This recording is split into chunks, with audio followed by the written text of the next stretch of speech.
Savannah Locke, how in the world are you today? I'm doing great, Lee. How are you feeling? I'm good. So it's gotten hot here in Tennessee. Heat wave. It's very hot. I'm feeling it. Yeah.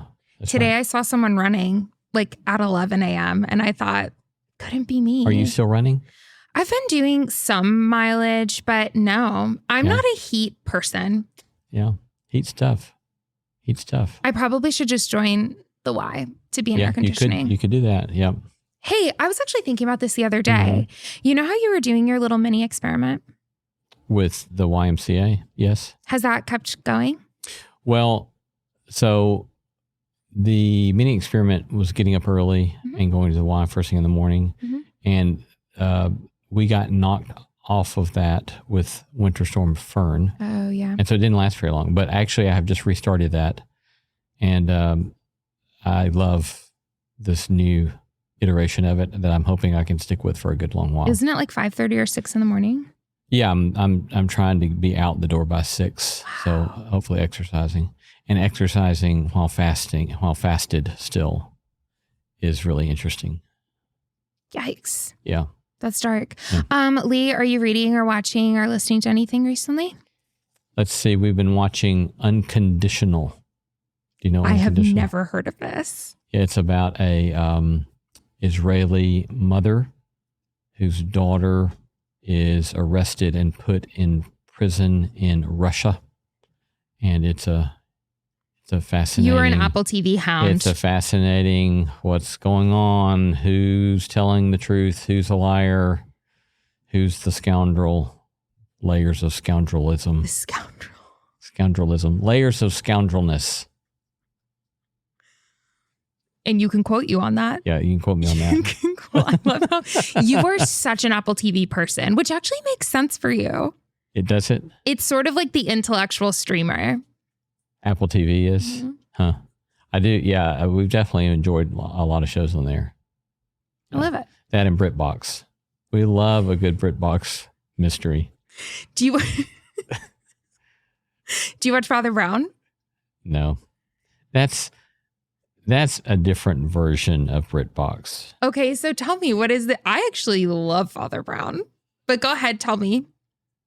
Well, like Luther or some of the ones that are a bit more gritty. Gritty. Yeah. The ones that have teeth. The ones that have teeth. The ones that have teeth, yes. Mm-hmm. I get that. Well, I absolutely love that, Lee. Lately, I've been listening to... You'll love this, actually. Podcasts on physics. Oh, really? You know Is things that what about it's called? physics. Podcast on physics? No, I've just been listening to podcasts. Oh, podcasts on physics. On or about physics. Yeah, good for you. Isn't it amazing? The world is so freaking amazing. And it's kind of scary. It's scary. Okay, Lee. So I was listening to an episode today that was basically saying... You know how like a law of physics is that energy can't be created or destroyed. Uh-huh. So the episode that I was listening to today was talking about how that is true for our observable like world or testable world. But the nuance to that is dark energy, which is the energy that keeps on appearing as the universe expands. So as the universe expands, which it's doing at an accelerating pace, at all times, energy is filling that up that space. And that energy that's filling up that space is called dark energy. So in that sense, energy is created, but not like on Earth. Do you know what I mean? That's what they were saying in this episode. I see. I've always found all that dark matter, dark energy stuff. I kind of get it in theory, but I get lost in the weeds on all that stuff. Yeah, because like, how do we know that energy is there? Yes. Do you know? No. I don't either. I mean, I have read stuff about how they detect it, but I don't remember how they do. It's basically these two best friends who are like, one is a particle physicist and the other one is just a regular physicist. And I just think that they're so sweet and they just nerd out together. I would love to listen to that. What's the name of it? I don't know. I'll find it and I'll send it to you. And we can add it in the show notes. We can link it in case anyone else wants to do it. But today's episode title was called, or the one that I listened to today was called can energy be conserved? Hmm. And the majority of people today would say, yes, it can be. But what they're saying is that not necessarily. Yeah. Which is fascinating. That's great. So I'm on a big physics kick. Yeah. Good for you. I don't get it, but I'm trying to learn. Yeah. I've got a bookshelf with all of my science and physics kind of stuff. And so I'll keep reworking through some of those kinds of things. And I love that stuff. And it's just wild how we know a lot, but we don't know how a much lot. we do not know. Yes. Like even with the idea when they were talking about, in another episode, they were talking about how we observe all of this energy. And that makes up the entire world. But that no one knows where this all came from. And so like what a lot of scientists will say, well, the Big Bang, but it's like what caused, no one knows. And then it brings me back to like when I was growing up, like very like creation versus evolution. But I'm like, how amazing is it that we literally just don't know? Yeah. Yeah, I know. Where all of this came from. Right. It's remarkable. It is remarkable. So anyways, on that note, let's start the show.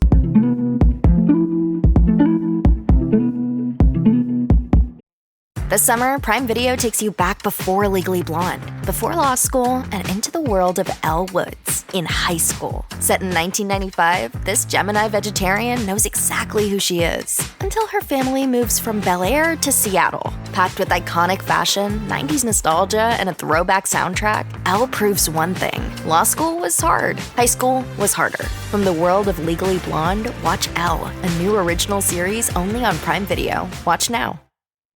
This summer, say I do. I am marrying a stranger. Like never before. Am I crazy? It's a whole new Married at First Sight on Peacock. Thank God I woke up in love. With new experts. My name is Dr. Lisa. My name is Paul Brunson. More couples. This could be the start of a very successful marriage. And more surprises.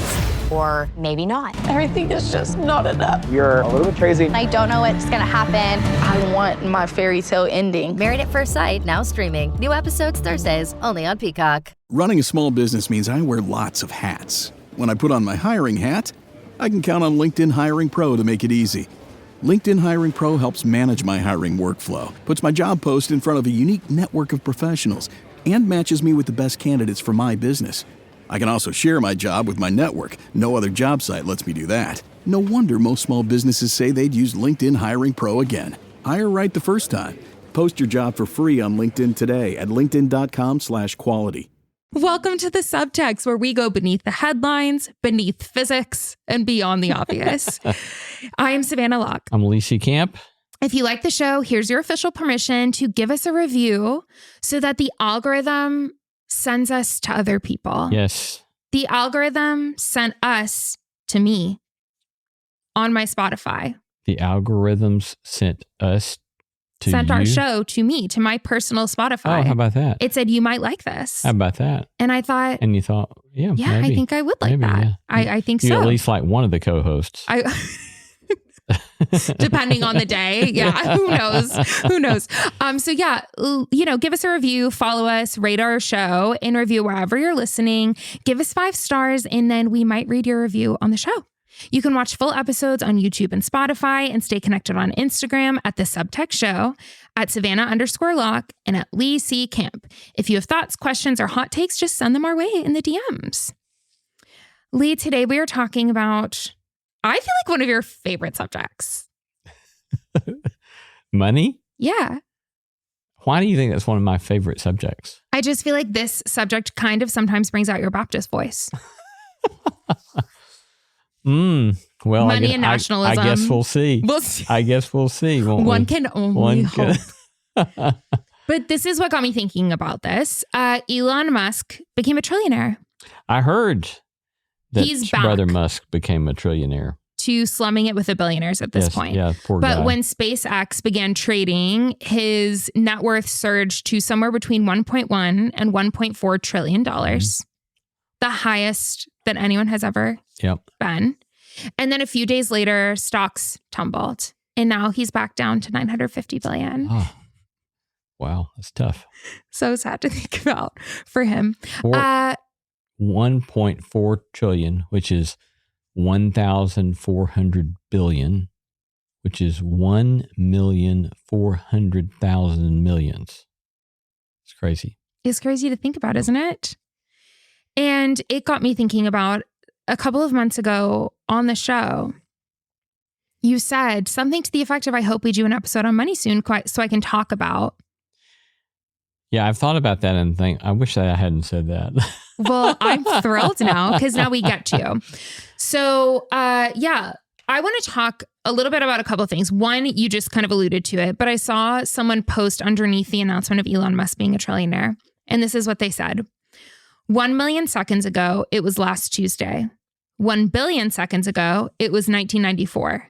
1 trillion seconds ago was before the peak of the last ice age. Mammoths and saber-toothed tigers still roamed the earth. That gives it a little perspective. That is the difference between 1 billion and 1 trillion. It is the difference in time between watching Forrest Gump win Best Picture and getting eaten by a saber-toothed tiger. Yes. Which I thought was a very good way. Very helpful perspective. Of showing the exact kind of wealth gap that we're dealing with here. Yes, indeed. So let's talk about money. Okay. What do you want to talk about it? I feel like we've sufficiently, for now, talked a lot about billionaires, now trillionaires, and capitalism. Like, I feel like we rail on that quite a bit on this show. Do we? Okay, let's go harder. Let's do it. Well, I feel like I at least bring it up a lot. Well, I mean, I imagine that whenever I said whatever it is I said, I have thought about and had some really interesting experiences where I've learned a lot through trial and error. Mm-hmm. And probably one of the reasons I don't feel so excited about talking about this is it's a vulnerable point for me in various ways. As we'll see what follow-up questions you ask and how much that vulnerability comes out. But, I was raised in a upper middle class family. Mm-hmm. We were very comfortable. My wife was raised in an upper middle class family. And when she and I, and I'm embarrassed about this story I'm about to tell, but when she and I were dating, I went through a discernment process with regard to my sense of vocation and came away thinking, okay, I think I need to step away from what I thought I was going to do in science kind of world and maybe science business kind of world, and instead do teaching or ministry or be a missionary or something like that. And so at some point, I was sitting with who I was dating, who became my wife later. And this is the part that I'm embarrassed about because it shows youthful arrogance. But I said something like, I think I could be a millionaire by the time I'm 28. But I'm not going to do that. I love it. I love it. I love it. And instead, I think I'm going to go be a teacher or a missionary. And what do you think about that? And so that began this kind of process of her buying into, okay, this means that we're going to make some choices. That means we're not going to be as comfortable as we were growing up. And I don't regret any of those, and I'm really thankful for that. But we learned a lot of hard lessons. I mean, we were from an American perspective, we were often pretty poor. Mm-hmm. And so, I remember I think our adjusted gross income, for example, the year our first child was born was something like $12,000, and we were on welfare. We took welfare to get enough stuff to feed our kid and feed us. And I was always working 3 or 4 jobs when I was in grad school and that sort of stuff. And so we knew what it was like to be tight. I have this memory of the seminary years before, we were seminary years at first, and then later it was graduate school years. Seminary years, I remember going and trying to sort out whether or not we had enough money to get an ice cream cone at McDonald's. And we would look in the, you used to have ashtrays in cars. Yeah. We would look in the ashtray to see if we had the 29 cents or whatever to go get the ice cream at McDonald's. And so we knew what that was like. But again, we were happy, we didn't go hungry, and we had friends that were all poor with us. And so it was good.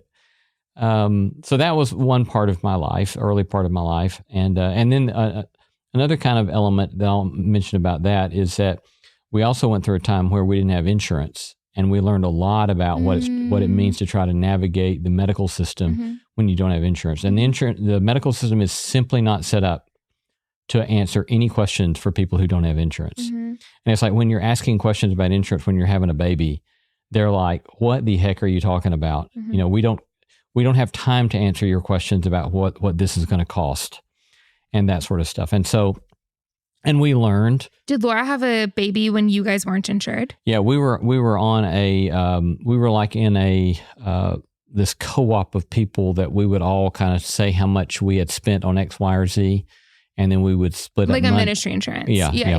But we didn't have insurance. Yeah. And so you're like literally asking these questions because you know it's going to cost so and so over in Indiana, this much more money if you don't do a good job spending the money. Right. And so one of the things that kind of stuff taught us is how much more expensive it is to be poor than to be rich. Yep. And a lot of people are oblivious to that fact. And I'm always grateful that I learned that fact about American life. Another huge piece in this was that between seminary and grad school days, we got to go to Nairobi, Kenya for 6 months. And what I learned there was that global poverty is a completely different thing than American poverty. And I remember sitting in the car a week or so before we were leaving to go to Nairobi, listening to a public radio story. Have I told this story before? And I was listening to a public radio story, and at the time, the global population was 6 billion people, and a new survey, Global Wealth Survey, had just come out that said that 2 billion people on the planet lived on $2 a day or less. And I stopped the car to listen to the rest of the story before I went into the house, and I thought, I can't fathom what it means to live on $2 a day, even though we were, didn't have much money ourselves, but still, I couldn't fathom what it meant to live on $2 a day or less. And within 2 weeks, I knew I was now making friends among people who lived on $2 a day or less. And so that humbled me a great deal, and then gave me a different kind of set of lenses, which I often didn't navigate very well because I came back to the U.S. and I was just kind of pissed off for a long time because I realized we're over here worrying about X, Y, and Z when we are oblivious to the pains and the hurts and the people around the world. And so those are at least parts of my story. I'll stop there, and anything else you want to say or give feedback on. I have other things to say that we can get into later, but that's a good place for us to start a little bit. No, I mean, I actually think that where you were just landing is what I would love to talk about, is like holding that tension in mind of recognizing the realities of billions of people across the world who are living in terms of global poverty with much less than people in America, while also naming our reality in America or in the United States of how much money it takes to survive. Yeah. So how did that, it was that next era when you learned that lesson and how to sit in that tension? Yeah. So coming back to the States, that sort of lived experience of seeing things that I had not ever imagined, and the resentment, frankly, that I had coming back to American culture that felt so indulgent, that was compounded by the classic consciousness raising that's entailed in graduate school and American higher education, right? Because so much of American higher education is about, in the humanities especially, is about trying to help you see how much crap there is in the world. Yeah. Yes. Yeah. And so it compounds the kind of anger and the frustration that I had. Yeah. And so, if anything, that stuff kind of got stirred up all the more. And yet still there were the kind of lived realities that you were just saying of, now, I do know that relative to my friends in Nairobi, I have so much more, but then I'm also trying to figure out how to pay the medical bill, right? When you go to the hospital and you say, how much is this epidural going to cost? Yeah, right. Yeah. And you're still trying to figure out how you're going to have enough money to pay for the groceries, so that everybody's got enough to eat, right? Right. And so that kind of tension, continued on. And then we moved back to the Bible Belt. And I think that one of the things that really struck me moving back to Nashville is that Nashville being the buckle of the Bible Belt, and yet so often lacking any sense of modesty with regard to our consumption. And that was another big piece of me grappling and arguing and fighting with myself and frustrated with the world around me. That was a big deal. Like arguing with yourself in terms of like your ego, or did you feel any like family pressure, society pressure, shame? I would say it's all of the above. There's the shame piece, there's the envy piece. Yeah. And the frustration piece that I'm still working multiple jobs because, when you work for nonprofits and you work for Christian higher education, you don't make a lot of money. So you're always going to have multiple jobs. And so it was all of that together. And how did you grow in that?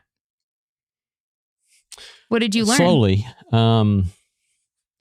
Sometimes there was just the exasperation of it. I remember one day having a conversation with a friend of mine who was a preacher at a large church, and you'll like this story. He had been asked by the church leadership to preach a sermon on modesty, and they wanted him to preach about modesty for women in the way they dress. And so he was being honest about the fact that he had some serious pause about preaching said sermon. And I said, and I knew this church, and I said something like, well, I wonder, I said, if you, there's certainly things to be said about modesty with regard to the way we dress. And I said, but I don't know, from what I know about your church, it seems that y'all might have more trouble with lack of modesty with regard to the cars that you drive and to the houses that you all are building. And I said, maybe you could preach about that and then just mention the clothing thing as a part of that. And he said, oh, I could never do that. And I said, well, I think then you have a problem. That's exactly what you need to be doing then. Yeah. Right.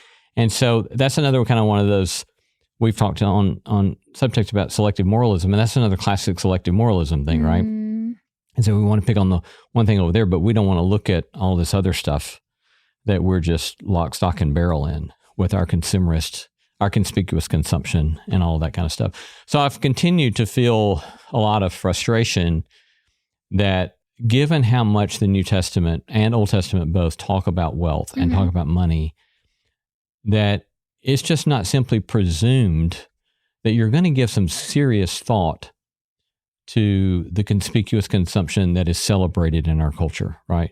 Why can't we want to talk about pushing back against cultural Christianity. Can't you push a little bit on the thing that the Bible talks about over and over and over and over and over again, rather than the things it talks about just a few times? And so that's continued to be a piece that's bothered me, frustrated me, I think about a lot. This summer, serve up the Cookout Classics, Kraft Mayo and Dressing. Toss green salads with delicious ranch dressing or zesty Italian. Serve smooth, craveably creamy potato salads with mayo. We all know it's not a cookout without Kraft. And then I think another kind of piece, a couple of things that happened along the way. One would be that we came to a point where we'd been back in Nashville, 3-4 years. And at that moment, because of some various things, we were having to start relying upon credit cards a lot. And our credit card debt was just creeping up. And we finally had a conversation where we said, we don't know how we're going to do this, but we can't keep doing this. And this will not end well. And we simply must stop. And so we made a commitment to each other. It doesn't matter what happens. We're not going to use our credit card for things that we have to think we have to pay for. And so I kid you not, like within a week, our car broke down and we had a $500 bill on our car that we didn't know we were going to pay for. The car would still run, but we knew we had to get this thing fixed. And it was like $495 was the bid. And so we went to church one Sunday morning, and I was teaching a Sunday school class at the time at our church. And it's a church we're still a part of that we love. And we came home, and I kid you not, there was rolled up, and it makes me emotional. There was rolled up 5 $100 bills in a rubber band stuck in our back door. And I don't think we had told anybody about this. Yeah. Stuck in our back door. And it was a little note that says, a workman is worthy of his hire, quoting from Corinthians. And so that's one of the beauties of it, is that even though I was oftentimes envious, I was oftentimes resentful, I was oftentimes exhausted, I always knew, okay, when push comes to shove, God has provided for us. And we're thankful for that and deeply grateful for it. And then another thing, though, that I think I finally accepted that I had been obstinate about, going back to that conversation I had with my girlfriend at the time, of I think I'm called to this route and it means giving up this pursuit of this kind of money. I think I was presumptuous in assuming that because I had made that choice, that the money thing was going to be easy and I just wouldn't have to worry about it. And I finally realized, oh no, there is no entitlement for you, Lee. You have to deal with it like every other person has to deal with it. And that means you got to learn financial literacy. It means you have to learn about prudential savings. It means you have to learn about the basics of budgeting. And you're not exempt from being a grown-up human being and learning about how to deal with money. And so we started learning a lot more about how to deal with money and how to process money and how to think about money.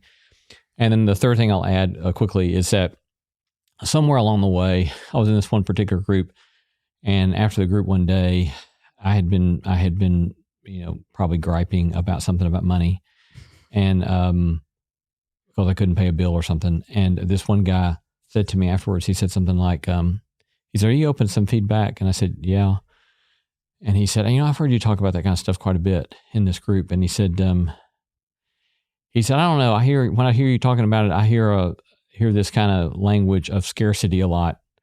And maybe you should just try leaning into thinking that there's going to be more abundance than you have yet imagined." And there's a part of that kind of feedback that I got that I'm very suspicious of, right? Because it rings all the health and wealth gospel kind of stuff that I do not trust and I find highly problematic, if not outright almost heretical. And yet, there was something true about what he said. And it's like, if I focus on there's not enough, then I make that a reality in my life. And if instead I have the posture of, okay, I don't know how, but there'll be enough. And we can work at this and figure out, my wife and I, we're both smart. We can figure this out, right? And stop letting there be this unnecessary pressure on us. Now, at the same time, I'm going to admit there's even in that a sort of presumption of some privilege. Yeah. And so I don't want to downplay that. But nonetheless, if I do presume scarcity, I can kind of make what I presume true. And if I presume a sort of enough, how about this? If I assume plenty and enough, then it turns out that very often there is plenty and enough. So I threw a lot at you, but I don't know. What do you want to say about First of all, so beautiful. Yeah, I think what you're naming that I think is interesting of ways that I've seen Christians interact with money is, on one hand, more of the prosperity idea, which is name it and claim it. Like, I'm going to be a millionaire because God wants me to be a millionaire.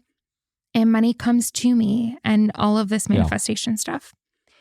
On the other side of the spectrum, there are probably multiple sides of the spectrum, but on the other side of the spectrum, I see a fear of money, which is money is the root of all evil, which is in the Bible. The love of money is the root of all evil. Or all kinds of evils, I think is what the actual text says.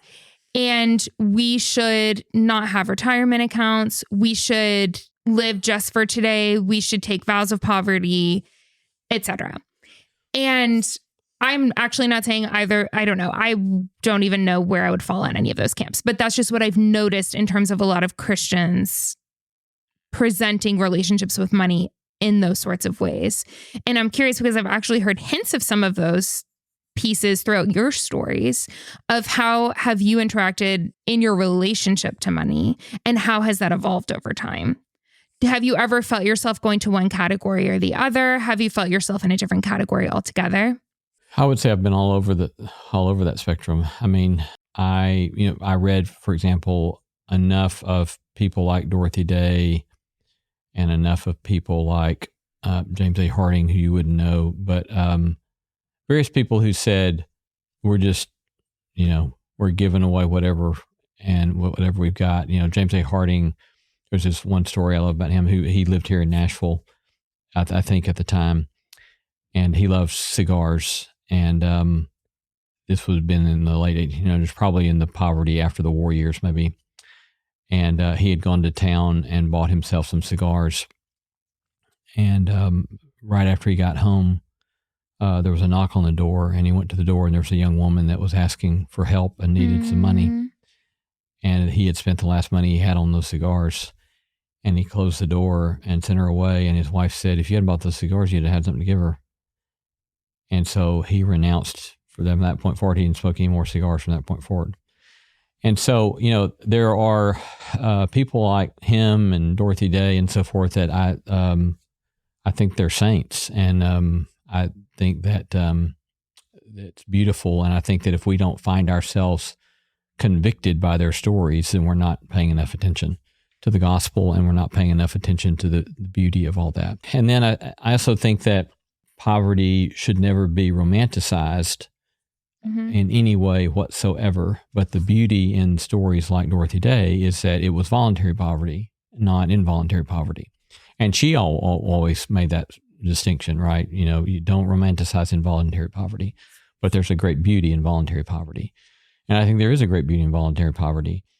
I also suspect these days that there's a sort of sense of vocational calling about some of that kind of stuff. And I know for me, I either wasn't able or was unwilling to fundamentally take that kind of vow in my life. I knew I was going to go this direction, which meant I wasn't going to have a lot of excess.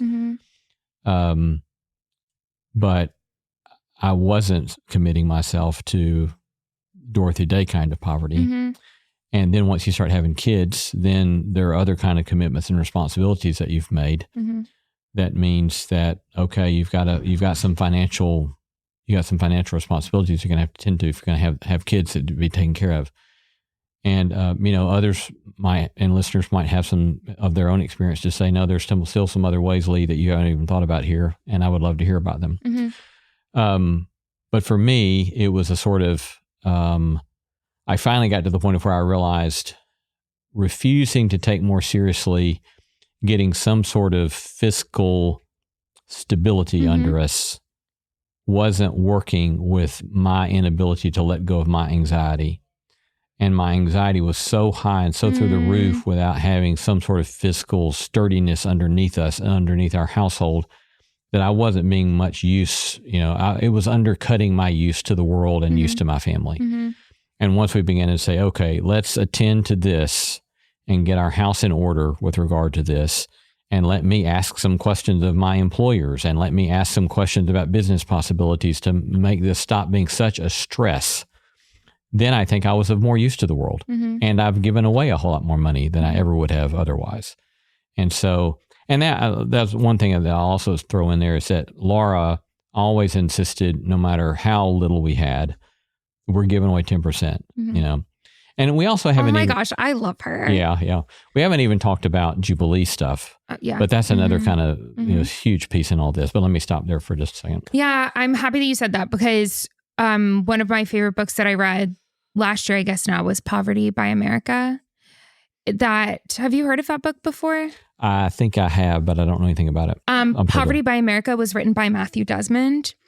And he basically talks about how your point, you said it very succinctly, was that it's more expensive to be poor than rich in America. But he also talks about and documents all of the health issues that come from not having enough money, all of the accessibility issues in terms of education, childcare, safety, housing issues, mold being in housing and not being able to advocate because of landlords, because everything is sort of rigged against the poor in the United States. And I think reading that pushes back for me against, but I'm so thankful that you gave the categories of voluntary and involuntary poverty. The romanticization of involuntary poverty. So I think that for me, I want to be able to hold in one hand, taking Jesus 100% seriously, that it's easier for a camel to go through the eye of the needle than it is for a rich person to enter the kingdom of heaven. Like, I'm haunted by that passage. I was thinking about it last night. And the mercy of the next verse of the disciples being like, then who's going to make it? And Jesus saying, well, with man, it's impossible, but with God, all things are possible. The fact that that is about a rich person entering the kingdom of heaven is insane. So taking that so seriously. And also saying that I don't want people to be poor. And how can I advocate for better systems and policies and perhaps charity that enables people to get out of systemic poverty? Right. Yeah. That's where my mind goes. Yeah. Yeah. And obviously in America, one of the big things that we're always having to deal with and that we insufficiently deal with in American church context is free market fundamentalism. And, but there's so many free market fundamentalist assumptions, I think, in American church culture that reduces everything to the individual choice as if that's the solution to everything. And that's just idiotic. Mm-hmm. I mean, it's, and I don't mean to be short or disrespectful, but it's completely uninformed. And there's study after study after study. There's all sorts of stuff that shows this stuff and the systemic nature of these things. That's not to say, as individuals, we don't need to grow in various virtues. Of course we do, right? And virtues of frugality, virtues of industry, virtues of hard work, and so forth and so on. Yes, of course. But that doesn't mean that the systemic nature that makes it so difficult for folks to get a leg up, a foot up in American culture, those systemic realities are very real. And so that's another huge piece of all this that I think, again, if you're going to take the Bible seriously, then you have to be taking those questions seriously. Why don't we have more sermons about that stuff? It boggles my mind that people are taking that presumably taking seriously wanting to be Bible-based Christians. And you don't hear a word about that kind of stuff. Mm-hmm. But it's throughout Scripture over and over and over and over again. So yeah, I think all of that stuff has to be addressed. And I like the idea that you were talking about of modesty in relation to finances. It reminds me of the fruit of the Spirit, the self-control piece. And last year I was thinking a lot about self-control as it relates to opportunity and to money, of just because I can doesn't mean that I should. And that being a way that the fruit of the Spirit of self-control could be played out in my life is saying like, yeah, just because I can go on that trip does not mean that I should. Yeah. Or just because I can buy that jacket does not mean that I should. And that there's an element of like, it's almost like fasting or something of saying like, I don't need to do that. And it does not need to be impulsive in terms of like a personal rhythm or application for me of what I've been trying to play out by. But then simultaneously in like, to add muddiness to the equation of like, we talked about this, we just got a financial advisor because I am thinking when we are in our 60s, I want to be set up. Yeah. And I don't know, IDK, both of those exist in my world. Yeah. Yeah. Well, I mean, I think about, with something like retirement, as far as I know, your options are three. That one, you keep working as long as you can. Two, you've made some sort of financial arrangement so that you have some sort of financial independence based upon Social Security and whatever else you've saved. Or three, you're relying on your kids. And I don't want to rely on my kids, and I don't want to be beholden to a paycheck and an employer when I'm 78. And so again, because of the free market assumptions and the tilt towards individualism in American culture, it is a reality that if you're not going to take one of those two other options, then you are going to have to do some sort of savings, right? And for me, the question becomes, okay, still, then how much is enough? Yeah, how much is enough? And how much of this is greed? And how much of it is envy and trying to keep up with some other kind of people? And how much of it is what you need? And so it's an ongoing process of discernment, I think.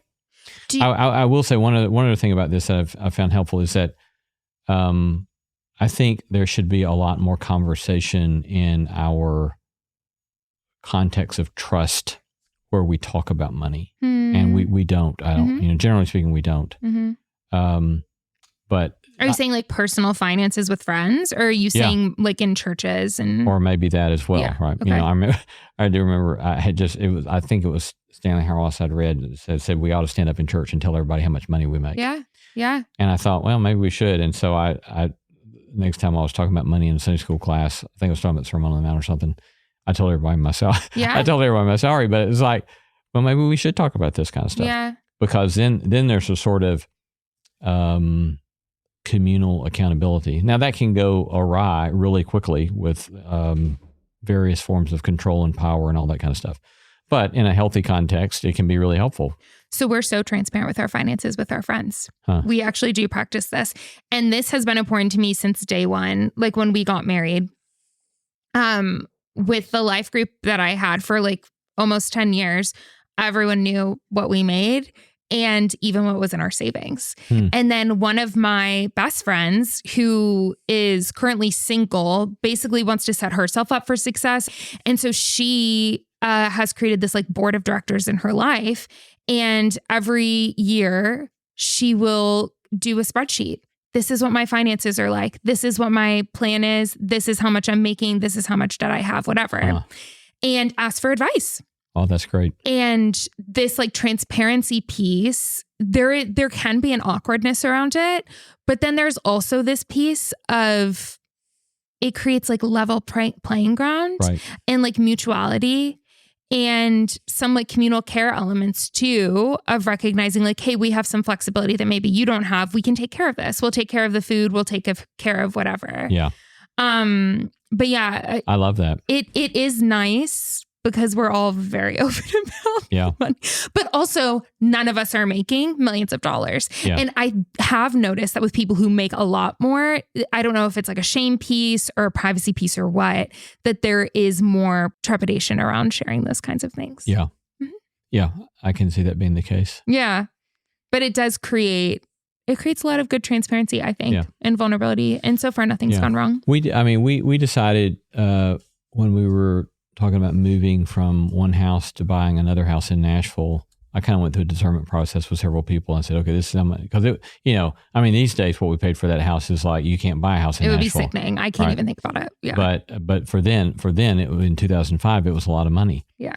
And I never dreamed we would spend that much money on a house, you know? And so I talked it through with various people and said, this is what we think our house is going to sell for. This is how much we think it will cost us. Yeah. And give me feedback and thoughts and so forth. And so just having people that I can process that kind of thing, because I think at a minimum, if I assume as a disciple of Christ, I assume I'm going to give some account for some of this stuff. And then I just lean into that. It just opens my eyes up to see things that I wouldn't see otherwise. And I think even think about the ways in which so seldom, in my experience, do people who might take some job because of the climbing of the social ladder or the financial ladder, uproot their family and move across the country. How often do people have a conversation with the people that they trust in their faith community and say, okay, we're thinking about taking this job. Should we go do it or not? Right. And I do know stories of people who have said, we're not going to do that unless our local church or our life group says, yeah, we think you should. Yeah, right? I do too. Mm-hmm. And if you kind of assume, okay, yeah, that sort of accountability or that sort of open conversation, it just changes your perspective on all of this stuff. It does. It makes it less of an individual thing and more of a communal process, which I really love. Yeah. I think too, the ego piece is what I'm hearing from not your ego. Well, yeah, I mean, I guess your ego, but like the ego work that's involved with money. Yeah. Of shame and recognizing social hierarchies and structures and choosing a more modest life can bring about ego death, where at least in Nashville, it's like a fairly bougie place. Yeah. And it's increasingly just so wealthy and everyone has so much and it's so nice and whatever. And even like Todd and I, when we sold our house earlier this year, we started renting a house instead of buying another one because we just didn't know where we wanted to end up. And I found myself when people were like, oh, do you own it or rent it? I found myself squirming. As I said, we're renting. And I then wanted to follow up with like, well, we've owned 3 different houses over 10 years and blah, blah, blah. And we just didn't know. And I was like, oh, this is good for you. This is good for you to have to die to this part of yourself that thought it was impressive to own a house. Yeah. And when people come to our house, like I have not renovated it. It is from 100 years ago and it's magical, but it's not like super, super nice. And to walk in and let people just take it in versus every previous house I've had has been perfect because I renovated it from scratch every time. The ego death for me for that has been really good. Yeah.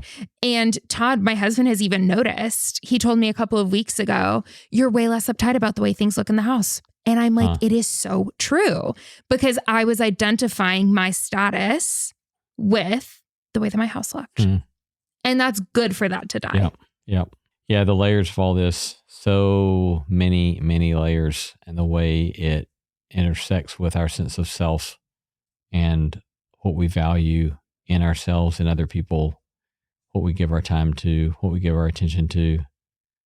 And certainly for me, it's an ongoing process of screwing up, trying again, adjusting, letting go, working hard, all the above, right? Same. Yeah, well, I hope people send in some feedback around this episode and maybe we'll keep the conversation going. I want this to be the beginning. Yeah, and I would also be really interested to hear what are as I said, we didn't even get to the idea of the notion of Jubilee, which opens up another full, huge conversation. But I would be interested to hear from listeners what other big pieces of this did we not even get to that we might talk about? And I'm sure there are so many. Yeah. Thanks, Lee. Thank you, Savannah. Thanks so much for listening to this episode of The Subtext. Start a conversation with your friends, your favorite group chat, or even your enemies by sharing this episode with someone who might like to discuss it with you. Want to become a part of the conversation? DM us, DM Savannah, email us your thoughts or topic ideas at info@nosmallendeavor.com. Leave us a review wherever you're listening and leave us 5 stars. Follow us on socials at The Subtext Show, at Savannah_Locke, and at Lee C. Camp. Very grateful to have you as a listener. See you next Wednesday.